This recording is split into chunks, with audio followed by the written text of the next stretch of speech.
Okay, so I'm going to cut right to the chase. So I have a 1996 BMW E36 convertible, and the freaking window is stuck down. And apparently this is a really common problem with these.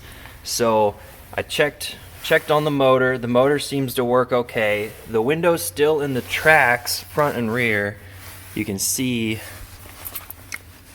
well, it's kind of hard to see, but I mean, it's still in the tracks.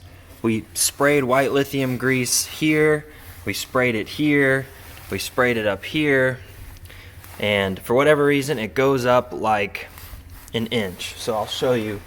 So this is all it does, and then it stops. It just gets stuck right there, and I can't figure out what is going on.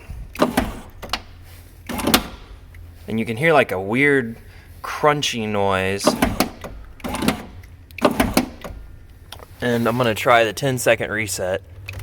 1, 2, 3, 4, 5, 6, 7, 8, 9, 10.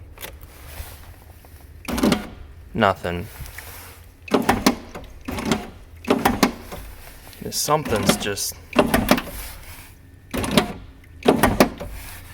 And I don't know. So if you guys have any help, if you have any step-by-steps, any guides like on forums or whatever, that would be really helpful, because I mean, it's a freaking convertible. I need these windows to work, and I might end up converting it to a manual crank if I can't get it fixed, because fixing the electric's just insanely expensive. But anyway, if you guys know any step-by-step guides on forums or websites or whatever, let me know.